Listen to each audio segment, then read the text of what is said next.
Hello, Hello, investing into a Roth IRA for me. our granddaughters. Episode 8. These episodes don't come out necessarily monthly or any certain times. It's just I'm here. whenever Adrian's here. So school has started. So she's here only on certain days. So it's Columbus Day. So she's got the day off school. So she's spending the day with us. So we thought it'd be a good day to check into her Roth IRA, see how it's going. I'm going to be a future millionaire. Future millionaire. So that might sound conceited or whatever word you want to use, but there's no reason why, especially with inflation and all that good stuff, why kids can't become millionaires at some point. I'm not saying by the time she's 18 or anything, but certainly Like when I'm a grown up. when she's a grown up. So, especially in this Roth IRA that compounds for 40, 50 years by the time she retires, certainly a millionaire. We should change that to say multi-millionaire because a million is very achievable. I have 49 years until I retire. So she knows that typically you can draw money out of an IRA penalty free at 59 and a half. So she does that math. So she's counting down the days till she's 59, I guess. I have So, 49 years to go. so just as a summary, if you've never seen our videos before, she helps us with our rental properties. Well, Actually, we got one rental property now. We did have several. And so we pay her some money and we were looking at investing some money for her parents are already looking into her college fund funding needed. So rather than doubling up on that, I thought why not take that money we pay her and contribute to a Roth IRA. And it's certainly legal and fine for kids to have a Roth IRA or traditional IRA back, but especially then a little tax bracket, Roth IRA is a better choice. And in my opinion, it's a better choice for nearly anybody, but don't take that as financial advice. Let's move on to the next slide. Speaking of financial advice, before we talk about financial advice, or if you enjoy these videos, hit the subscribe button so you don't miss future videos. If you like, if you find this helpful, give it a thumbs up. It really helps the channel. Don't forget to click the bell icon so you'll know when I post new videos. And this is not financial or tax advice, just me sharing what I'm doing with my investments. but yeah, so she's 10 years old, so don't take advice from a 10-year-old. Wow. We were cooking this morning and you took advice from me. Yeah, we made pancakes this morning. I took advice from her and then pancakes and turned out very well. So here's the portfolio is of October of 2025. Let's go down this real quick and kind of review what these are. And remember, this is not financial advice. In fact, for a lot of people, this would be horrible advice. Did you get rid of did you get rid of Disney? We got rid of Disney. You know why? Because Disney was a dud. So originally we invested some things that I thought Adrian would have fun with, like Disney, Texas Yeah. Roadhouse. What else did we buy? I went to Texas Roadhouse. I know, but wasn't enough to make the stock go up. It's always packed, but it was kind of a dud as far as growing. But we decided, or I decided, I helped her decide. Brand loyalty is always so much of supporting Disney and Texas Roadhouse. Are they making us money or not? I'm going there spending my money, but what are they doing for me? And they weren't doing much for us in this portfolio, so we got rid of Texas Roadhouse and Disney. Going on with the YBTC. We'll talk about that in a minute. Yeah, so it's way at the bottom, isn't it? So yeah, we'll start at the top. So TQQQ. So TQQQ is what's called a triple leverage ETF. ETF stands for Exchange Traded Fund. So it's kind of like a mutual fund, but it trades on the stock market like a stock. So you can buy and sell during the day. Mutual funds, you usually can't sell those till the close of the day. So if something horrible or something did happen during the day and you want to trade something, the mutual fund, you can initiate the trade, but it doesn't happen until the close of the day. At that point, your objective or goal is already passed. ETFs you can trade during the day, and usually the fees are lower. And to be totally honest, I don't know why anybody would hold a mutual fund at this point. And why not just go ETFs? Because there's any mutual fund you look at, there's an ETF that copies and emulates the same thing. It's a lot more flexible. And that's just my opinion, not financial advice. Did you catch all that? Yeah. So we're not giving advice, are we? No. If we do give advice, it's probably bad advice. I don't follow it. So What? triple leverage QQQ. So QQQ is the NASDAQ 100, basically. And it's high concentrate in tech like NVIDIA and Meta, Amazon and Tesla and those types of things. Tesla. Tesla, it's a car. I know. My So- dream car. Your dream car? That was gonna be my first car. Your first car is going to be a Tesla? Yes. Okay. So anyhow, pretty volatile. If the QQQ, it's a ETF, goes up 1%, remember how much TQQQ goes up if it's triple leverage? No. So if QQQ goes up $1, how much does it go up? $3? And if QQQ goes down $1, how far does TQQ go down? $3. $3. So close to it, not exactly, but close.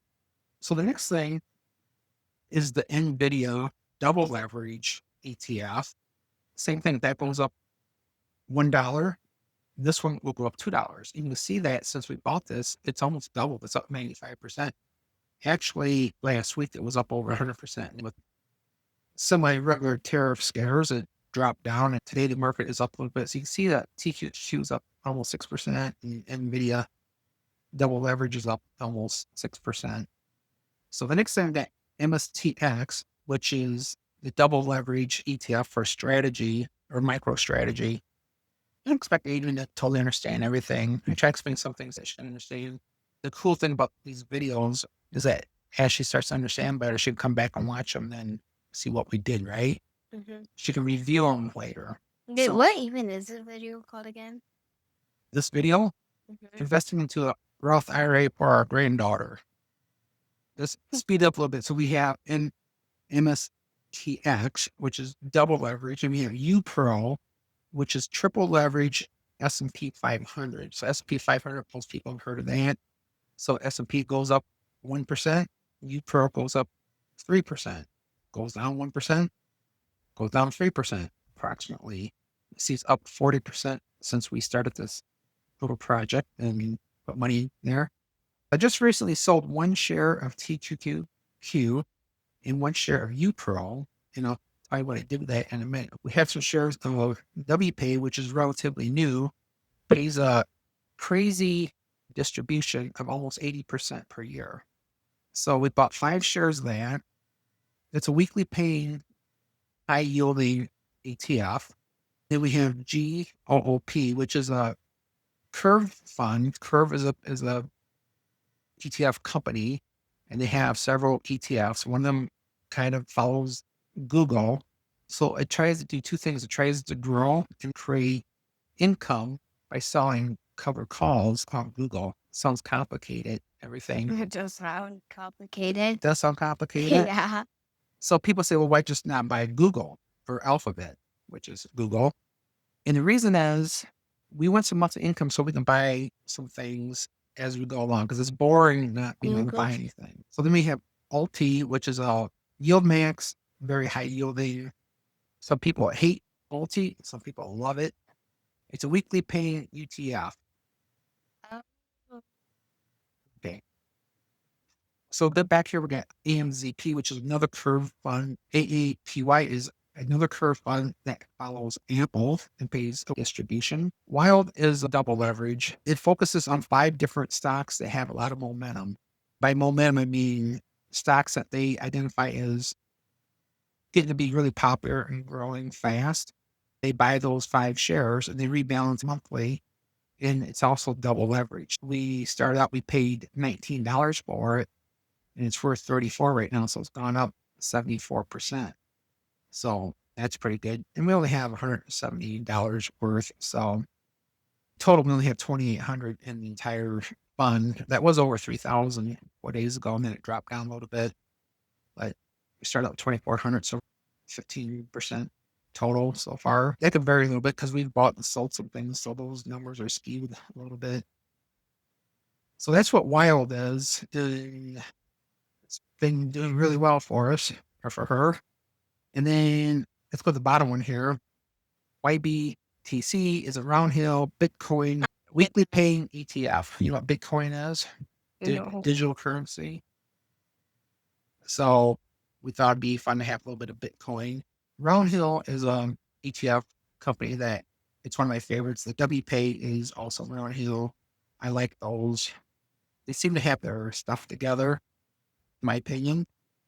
Financial advice, but my opinion. The last one is BTGD. It's a Bitcoin gold ETF. Bitcoin and what again? In Bitcoin and gold. So BTGD right here. This is the Google chart. In for 1 year since it was released, it hasn't. I guess this is year to date. Actually, let's go year to date.